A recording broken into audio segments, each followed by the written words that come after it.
देहरादून में देर रात तेज हुई हलचल। इनपुट मिलते ही हरकत में आई पुलिस। आरोपियों के ठिकाने तक पहुंचा एक्शन।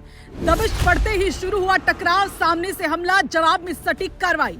एक घायल, दूसरा मौके पर ही काबू। एनकाउंटर के बाद बड़ा खुलासा करीब। सख्त सरकार और मुस्तैद पुलिस ने दिखाया दम।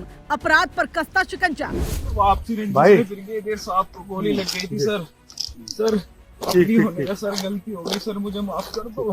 30 मार्च की सुबह यहाँ जो हुआ उसने हर किसी को झकझोर कर रख दिया। एक ऐसी घटना जिसने न सिर्फ कानून व्यवस्था पर सवाल खड़े किए बल्कि ये भी दिखा दिया कि अपराध की एक चिंगारी कैसे किसी निर्दोष की जान ले सकती है। लेकिन इस कहानी का दूसरा पहलू भी है, एक्शन, तेजी और सख्त पुलिसिंग का, जिसने इस सनसनीखेज वारदात को सुलझाने में कोई कसर नहीं छोड़ी। ये कहानी है रिटायर्ड ब्रिगेडियर मुकेश कुमार जोशी की, जो सुबह रोज की तरह टहलने निकले थे। उनके साथ परिवार के सदस्य भी थे। सब कुछ सामान्य था, लेकिन कुछ ही पलों में ये सुबह हमेशा के लिए खामोश हो गई। करीब 200 मीटर की दूरी और अचानक सड़क पर तेज रफ्तार से दौड़ती दो कारों में सवार लोग और उनके बीच चल रही अंधाधुंध फायरिंग। और इसी दौरान एक गोली आकर लगी ब्रिगेडियर जोशी को। एक निर्दोष जो किसी विवाद का हिस्सा नहीं था, एक पल में जिंदगी से जंग हार गया। इस घटना ने पूरे देहरादून को हिला दिया। लोग सन्न थे। सवाल था, आखिर ये कैसे हुआ? कौन है वो लोग और कब तक पकड़े जाएंगे? लेकिन इसके बाद जो हुआ वो बना पुलिसिंग का एक मजबूत उदाहरण।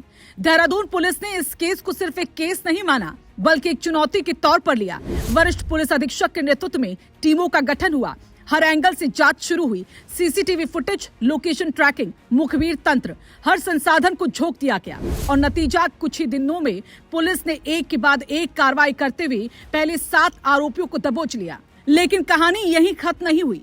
शुक्रवार रात एक और बड़ी इनपुट पुलिस को मिली। सूचना थी कि इस मामले से जुड़े 2 आरोपी गुनियाल गांव इलाके में छिपे हुए थे। पुलिस टीम तुरंत हरकत में आई। इलाके को घेरा गया और जैसे ही पुलिस ने दबिश दी, सामने से हमला शुरू हो गया।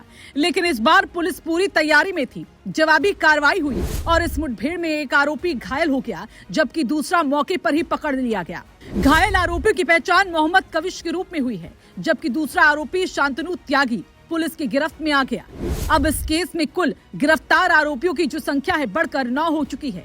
यहाँ सबसे बड़ी बात सिर्फ गिरफ्तारी नहीं बल्कि कार्रवाई की स्पीड है। जिस तेजी से पुलिस ने पूरे नेटवर्क को ट्रैक किया, जिस सटीकता से एक एक आरोपी तक पहुंच बनाई, वो बताता है कि कानून के हाथ कितने लंबे होते हैं। इस पूरे ऑपरेशन में देहरादून पुलिस ने जो प्रोफेशनलिज्म दिखाया है वो काबिले तारीफ है।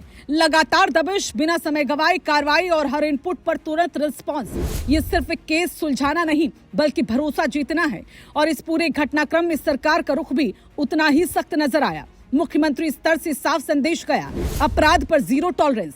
यही वजह है कि पुलिस को फ्री हैंड मिला और उसी का नतीजा है कि इतने कम समय में इतने बड़े केस में इतनी बड़ी सफलता मिली। आज देहरादून पुलिस की इस कार्रवाई को एक मिसाल के तौर पर देखा जा रहा है। ये संदेश साफ है, अगर कोई कानून को चुनौती देगा तो जवाब भी उतना ही सख्त मिलेगा। फिलहाल पुलिस बाकी कड़ियों को जोड़ने में जुटी है। पूरे नेटवर्क को खंगाला जा रहा है और कोशिश है कि इस घटना के पीछे की असली वजह और हर जुड़ा चेहरा सामने आए। लेकिन इस पूरी कहानी में एक कड़वा सच भी है, एक निर्दोष की जान जो कभी वापस नहीं आ सकती।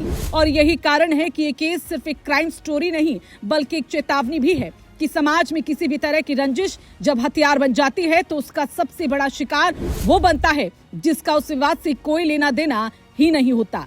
देहरादून ने एक दर्दनाक सुबह देखी, लेकिन उसी शहर ने यह भी देखा कैसे सिस्टम जागता है, कैसे एक्शन लिया जाता है और कैसे न्याय की दिशा में तेजी से कदम बढ़ते हैं। ये कहानी है दर्द की भी और एक मजबूत जवाब की भी।